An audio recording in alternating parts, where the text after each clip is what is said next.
Malgré les doutes persistants sur la sûreté et les réticences de la population, le Japon poursuit son lent retour au nucléaire. La compagnie d'électricité Kansai, KEPCO, a redémarré le 29 janvier le réacteur 3 de la centrale de Takahama dans le département de Fukui au centre du Japon. Elle devrait faire de même en février avec le réacteur 4 de la même centrale. La compagnie KEPCO est l'entreprise d'électricité japonaise qui dépend le plus de l'énergie nucléaire pour produire ses biens. Elle a donc mis les bouchées doubles afin d'obtenir le droit de reprendre son exercice nucléaire. Celle-ci fournit ses biens aux compagnies américaines Panasonic et Sharp, et en raison de l'arrêt complet des centrales nucléaires, elle avait perdu l'équivalent de 1,1 milliard d'euros en mars 2015. L'autorité de régulation du nucléaire, ARN, jugeant que KEPCO respectait les nouvelles normes de sécurité au Japon, a permis à l'entreprise de relancer ses centrales. Ce relancement devrait rapporter à KEPCO l'équivalent de ses pertes, soit 1,1 milliard d'euros, et donc du même coup, lui permettre de baisser ses prix de 5% à partir du mois d'avril. Le 11 mars dernier, la population japonaise s'est rassemblée dans la ville de Sunday afin de commémorer le 5e anniversaire de l'accident nucléaire de Fukushima, causé par un tsunami. Il y a exactement 5 ans, un séisme de magnitude 9 s'est abattu sur le Japon, provoquant ainsi un tsunami. Ce tsunami a atteint la zone nucléaire de Fukushima, causant une explosion nucléaire qui a fait plus de 20 000 victimes. La population nippone ne s'est jamais remise de cet accident, qui restera gravé longtemps dans l'histoire de l'archipel japonais.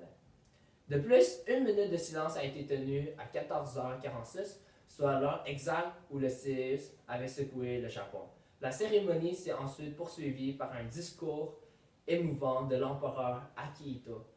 À la fin de ce discours, tous les membres de l'audience ont déposé une fleur blanche sur une stèle de l'empereur et a remercié les nombreux pays qui sont venus au pays après la catastrophe. Le 4 mars dernier, la police japonaise a procédé à l'arrestation de Hidonobu Naruse, le chef d'un gang japonais nommé Naruse Gumi. L'homme avait ordonné un peu plus tôt la précipitation d'une voiture bélier sur la maison du chef du clan ennemi. Donc ceci constitue le motif de l'arrestation. Les deux groupes en question qui s'opposent au Japon sont Takada Gumi et Naruse Gumi. Ils sont le résultat de la séparation du gang Yamaguchi Gumi, qui était le clan le plus puissant de la racaille japonaise. Ce groupe criminel s'était séparé en raison du mécontentement de certains de leurs membres, qui jugeaient que le chef Shinobu Tatukusa gérait mal les profits en donnant trop d'argent aux membres de sa faction. Depuis cette séparation, plusieurs conflits et affrontements ont lieu entre les deux groupes. Par exemple, le 15 février dernier, dans un quartier de Tokyo, il s'est produit une bataille rangée entre les deux clans et il y a eu plusieurs blessés.